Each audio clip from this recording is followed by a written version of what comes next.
Hey everybody, it's Jason Blaha here, and today I want to chat with you guys a little bit about range of motion and hypertrophy.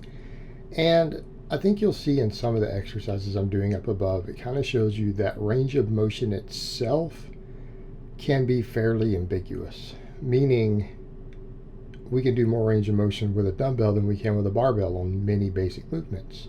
Sometimes changing to a specialty bar allows us to increase range of motion, right? Different bars for our chest, different bars for our back, so on and so forth. It allows us to manipulate the range of motion, because range of motion isn't always just about the joint, right? It's not always about the joint. Sometimes it's about the actual equipment we use. But you'll also see movements that when we change an angle, the range of motion increases. Like for example, on the incline bench, you'll see me doing some of those up there.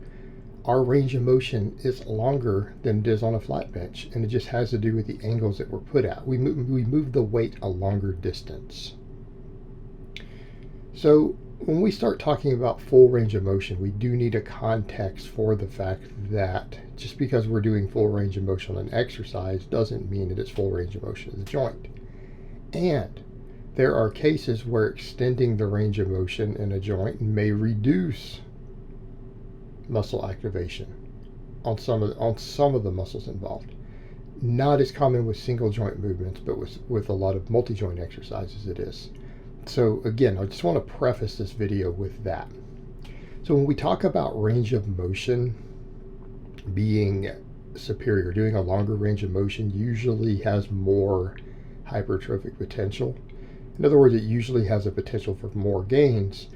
It doesn't guarantee that it's more gains. So I don't want people to think that, well, a person who only does slight partials will never gain any muscle, because that's just simply not true. It's not true. Now, if you skip the same part of the range of motion on every exercise, you may be limiting it, right? So if you're doing several types of chest presses, but you always skip the bottom, or you always skip the lockout, okay, now in that case, you're absolutely losing potential for muscle growth. But the reason range of motion tends to give us a better potential is for a couple of reasons. The first one is obvious. There are going to be muscle fibers involved in any given muscle that are specific to all joint angles. And there's going to, or to only partial joint angles. And there's going to be others that work through the full range of motion. Right? There's millions and millions, actually billions of muscle fibers inside every single muscle. Right? There's a lot of them. So again, there's going to be some of those fibers will work at any point, right? Some of them will work at any point in the exercise. Others will only work at the far extreme bottom, the far extreme top, maybe towards the middle. You're going to have muscle fibers that only work through certain parts of the range of motion. So if you're skipping parts of the range of motion, then guess what? Well, there's going to be some muscle fibers that aren't going to grow. Now, will it be enough of a difference to probably matter a lot? It may not matter that much, because you might only be losing 1% of the muscle fibers by skipping a certain part of the range of motion, 2%, whatever. It may not be a significant difference, but it's going to be some difference. It just might be so small that it's meaningless. But if we're chasing muscle mass, it's probably a good idea to have most of your exercises be through a fuller range of motion. Right? It's a good idea. It's not necessary, but it's a good idea. Well, where that gets mixed up a little bit is when we start doing more than one exercise. Because when we start doing more than one exercise, something I advocate, I don't advocate you only do one movement for your pecs or one movement for your quads, and so on and so forth. We need at least 2 good exercises. That's why in a workout for me, you'll usually see at least 2 types of chest presses. I'll do more than one shoulder exercise. You'll see me do 2 types of rows. I hit posterior chain from all types of angles. Right? You might see 4 or 5 different angles of posterior chain work for me. And when you look at client vlogs, Because how many clients of mine have had vlogs? Their own independent ones who've noted that they're my client. Some who haven't, but some people have kind of figured it out. I've done a couple of client vlogs. See the same thing with them. We want to use a couple different exercises. Well, when we do that, we may be hitting all of those angles anyways. In other words, you might have one that emphasizes the bottom or top of a movement more. And in that case, it's going to balance out. It's going to balance out. But are we still training the full range of motion? Of course we are. So in other words, let's say that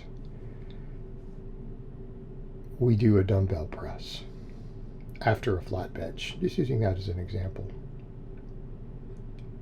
All right, the dumbbell press, because they come in a little bit, it's very similar to a close grip at the top. So we get some of the benefits of the close grip with the parts of the chest that are associated with the lockout. We also get a deeper stretch at the bottom. We don't move as much weight though.